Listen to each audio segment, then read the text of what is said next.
Pasca putusan dari sidang pra-peradilan Peggy Setiawan, apakah Polda Jawa Barat telah melakukan evaluasi? Kita tanyakan kepada rekan Rizka Salsabila dari Polda Jawa Barat. Selamat siang Rizka, apa agenda dari Polda Jawa Barat hari ini?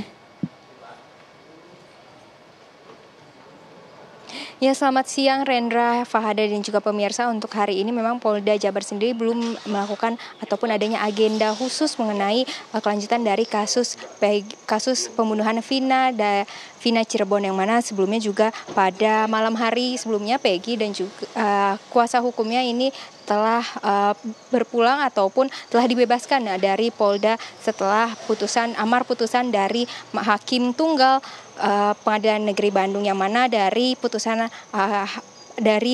hakim, yaitu yang mana Peggy dibebaskan dikarenakan adanya barang bukti yang diajukan oleh Polda Jabar sendiri ini belum lengkap, yang mana hanya minimal 2 alat barang bukti saja yang digunakan untuk menetapkan Peggy sebagai tersangka, yang mana tentunya belum ada pemanggilan ataupun pemeriksaan untuk Peggy sebelumnya dari pemeriksaan untuk calon tersangka, yang mana Peggy sendiri ini ditangkap pada 21 Mei dan kemudian langsung ditetapkan sebagai tersangka. Namun dari Polda Jabar sendiri ini juga tengah melakukan evaluasi, dan juga dari Kompolnas, Komisi Kepolisian Nasional juga akan mengevaluasi peraturan Kapolri dan juga peraturan kepolisian mengenai manajemen penyidikan, yang mana seiring Kompolnas sendiri ini turut mengawasi jalannya pra-persidangan dari Peggy Setiawan. Tidak hanya itu, dari Polda Jabar sendiri ini akan melanjutkan penyidikan dari kasus pembunuhan Vina di Cirebon, yang mana akan dimulai dari awal kembali untuk menemukan siapa tersangka ataupun mencari DPO yang belum ditemukan. Seperti itu, Rendra, saya kembali ke Anda di studio. Baik, terima kasih Rizka Salsabila, informasi langsung dari Polda Jawa Barat. Selamat bertugas kembali. Dan pemirsa, kebahagiaan yang besar dirasakan oleh Peggy Setiawan dan juga keluarganya setelah akhirnya bebas dari tahanan. Lalu apa harapannya? Berikut petikan wawancara eksklusif reporter TV One Leo Chandra bersama Peggy Setiawan dan keluarga. Waktu pertama kali saya tahu kabar dari ada penggerebekan di rumah saya, itu saya posisi di Bandung dengan Semanyar. Dan itu rasanya sangat membebani mental saya. Selama 8 tahun sekarang saya dan keluarga itu sangat tersiksa, sangat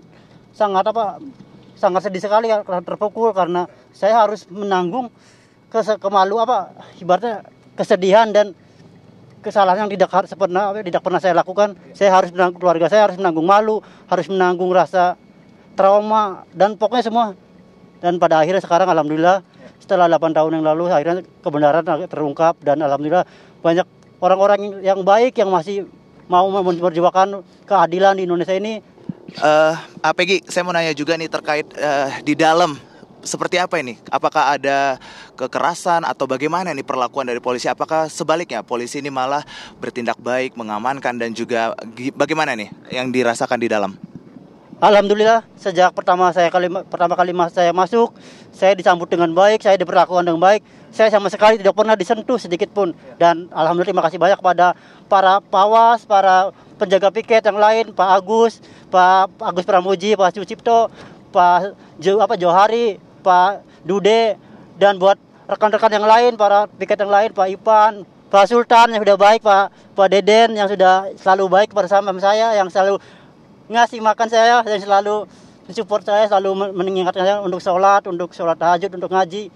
Dan buat teman-teman lain, Pak Ipan dan lain, saya mengucapkan terima kasih banyak. Peggy, ini saya mau nanya juga, bagaimana nih keinginan Peggy Setiawan untuk melihat kasus ini setelah bebas, dan kemudian bagaimana, apakah Peggy juga ingin kasus ini diusut secara tuntas? Bagaimana nih pendapat Peggy? Saya pribadi sangat penasaran dengan kasus ini. Saya ingin keadilan tetap ditegakkan, orang yang salah tetap salah, dan orang yang benar tetap benar. Meskipun orang yang salah sedang dibenar-benarkan dan orang yang benar sedang disalahkan, namun saya harap bagi mereka yang merasa tidak bersalah, berani mengungkapkan kebenaran meskipun resikonya mati sekalipun. Karena saya yakin di Indonesia ini hukum masih bisa ditegakkan, dan masih banyak orang-orang baik yang mau menegakkan hukum. Dan saya ingin semoga kasus ini bisa selesai, bisa terungkap, supaya orang yang salah dan orang yang mempermainkan hukum di Indonesia ini bisa terus diungkap dan dihukum dengan sesuainya.